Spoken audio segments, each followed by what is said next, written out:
भेड़िया बना साधु।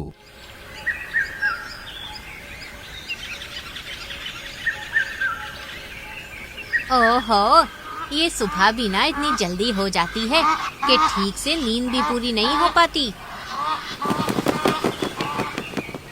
क्या बात है मौसी, फिर से नींद पूरी नहीं हुई क्या? कहाँ कालू, मेरी छोड़, तू बता, सुबह सुबह कहाँ जा रहा है? बस चाय नाश्ता कराऊं जरा। अरे वो देखो, बब्बन ये कहाँ चला? बब्बन भेड़ियों की बस्ती में सबसे मासूम, शांत और सीधा था और बहुत ही दयालु भी। कहाँ जा रहे हो बब्बन भाई?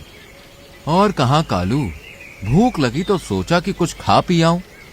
बब्बन भाई, मुझे ये समझ नहीं आता कि आपकी बस्ती में करलू, दंतकाली सभी भेड़िए मांस के बिना रह भी नहीं सकते, फिर आप हमारी तरह शाकाहारी भोजन कैसे कर लेते हो? अरे ये सब तो अपने ऊपर है पीहू, वैसे भी मुझे किसी को मार के खाना अच्छा नहीं लगता। इतने में जंगल का रिपोर्टर टोनी बंदर खबर लाता है कि दंतकाली ने एक और चिड़िया को मारकर खा लिया। मैंने खुद अपनी आंखों से देखा है। आज तो हमें राजा जी से बात करके इस दंतकाली का हिसाब कर ही देना चाहिए। इसे जंगल में रखना खतरे से खाली नहीं है। बिल्कुल सही कह रहे हो तुम। चलो हम सब राजा जी के पास चलते हैं। महाराज वीर सिंह की सभा में, दंतकाली, हमने तुम्हें पहले भी चेतावनी दी थी कि अगर यहाँ पे रहना है तो शाकाहारी भोजन ही करना होगा, लेकिन लगता है कि तुम्हें सजा देनी ही पड़ेगी। नहीं महाराज, मुझे एक आखिरी मौका दीजिए, और आज जो हुआ वो भी गलती से हुआ। मुझे माफ कर दीजिए, मैं अब ऐसा कुछ नहीं करूंगा। ऐसे कैसे? मैंने देखा था, कोई गलती नहीं थी महाराज, इसने सबको जानबूझकर किया। नहीं टोनी भाई, तुम्हें जरूर गलतफहमी हुई है। महाराज, मुझे माफ कर दीजिए, आप सब भी माफ कर दीजिए। नहीं, इस गुनाह की माफी नहीं मिलेगी, सजा मिलेगी। आज से, बल्कि अभी से तुम्हें जंगल से निकाला जाता है। इससे पहले कि हम अपने सैनिकों को आदेश दें, तुम अपना बोरिया बिस्तर उठाओ और निकल जाओ यहाँ से।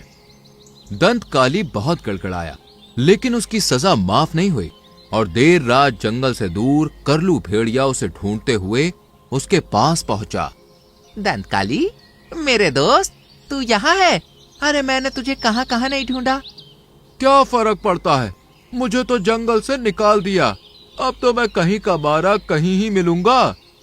मेरे दिमाग में एक आइडिया है। अगर तू मेरी बात मान ले तो जंगल में ही रह सकता है और बहुत ठाट बाट से रह सकता है। अच्छा, पर कैसे? करलू ने उसे अपना आइडिया बताया और फिर 1 महीने बाद। अब बाबा जी की जय हो। बाबा, आप चमत्कारी हैं, अंतर्यामी हैं। ठहर तो कर लू जरा, ये बाबा कहीं देखा देखा सा लग रहा है। अरे ये तो दंतकाली है, ये बाबा कैसे बन गया? हाँ सही कहा मौसी, ये तो अपना दंतकाली है। बालिके, मैं दंतकाली नहीं, दंतेश्वर हूँ, और अब मैंने मोह माया का जीवन त्याग कर संन्यास ग्रहण कर लिया है। 1 महीने में संन्यास? क्या क्या सन्यासी इतनी जल्दी बन जाते हैं?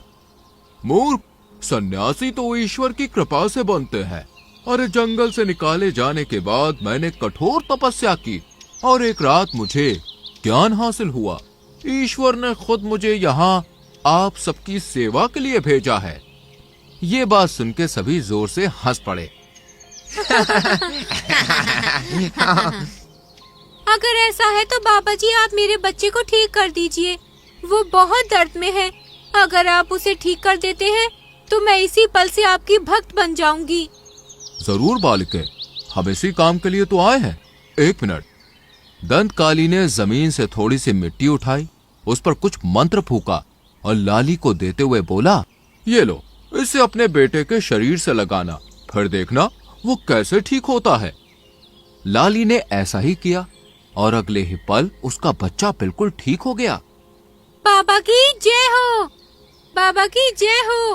मान गई बाबा, आज से मैं आपकी सेवा में रहूंगी। देखा बाबा का चमत्कार। अरे आज बाबा ने मुझे भी मरने से बचाया। पहाड़ी पर एक सांप ने मुझे डस लिया होता और वो तो बाबा आ गए और उस सांप को भी अपना भक्त बना लिया। बाकी जानवर ये सब सुन के और देख के हक्का बक्का रह गए और उसे देखने लगे, और धीरे धीरे सभी जानवर उसकी भक्ति करने लगे। उसे चढ़ावे में फल, अनाज और अच्छा अच्छा खाना चढ़ाने लगे। हमारी तरकीब काम आ रही है, पूरा जंगल तेरा गुलाम बन रहा है। हाँ, पर मैं ये घास फूस खाकर थक गया हूँ। अब कुछ मांस मछली हो तो बात बने। बस थोड़ा सा सब्र और हमारी आखिरी चाल बाकी है। अरे उसके पूरा होते ही अपना असली गेम हम शुरू करेंगे। अगले दिन मीनू मौसी हड़बड़ाती हुई दंत काली के पास पहुंची। बाबा जी, मैं तो लुट गई। मेरी माँ ने मुझे एक कीमती अंगूठी दी थी, वो किसी ने चोरी कर ली। मेरी अंगूठी दिलवा दीजिए बाबा जी। पर ये सब कब हुआ मौसी? शायद रात को पीहू। मैंने तो अलमारी में ही रखी थी। लेकिन अब वो वहाँ नहीं है। अगर ऐसा है तो हमें महाराज के पास जाना चाहिए। ये दंत काली क्या कर लेगा? एक अकेली पीहू ही थी जिसे दंत काली के बाबा होने पर रत्ती भर यकीन नहीं था, लेकिन आज कुछ ऐसा हुआ कि वो भी उस पर भरोसा कर बैठी।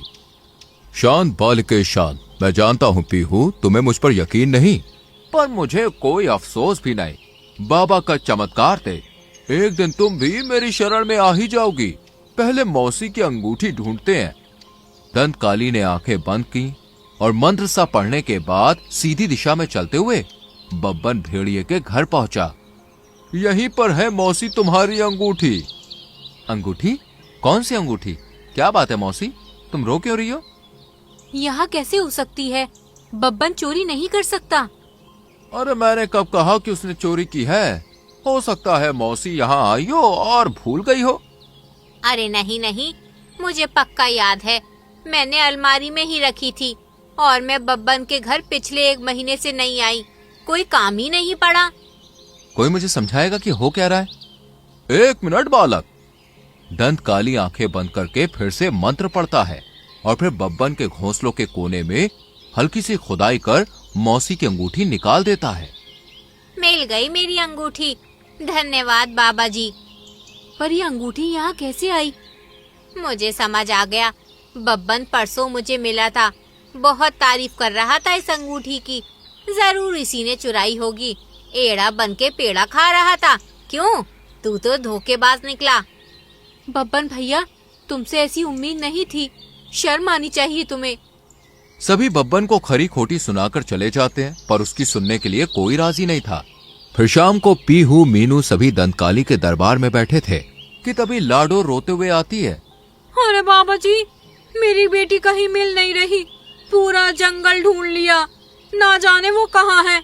आप उसे ढूंढ दीजिए।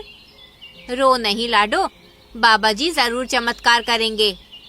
हाँ बच्चा, मैं अभी अपनी शक्तियों से पता करता हूँ कि टुन्नी कहाँ है। दंतकाली ने फिर से मंत्र पढ़ने का ढोंग किया और जंगल में कुछ दूर एक सुनसान जगह पर पहुंचा, जहां बब्बन के ठीक पीछे टुन्नी का आधा शरीर पड़ा था और उसके मुंह पर खून लगा था।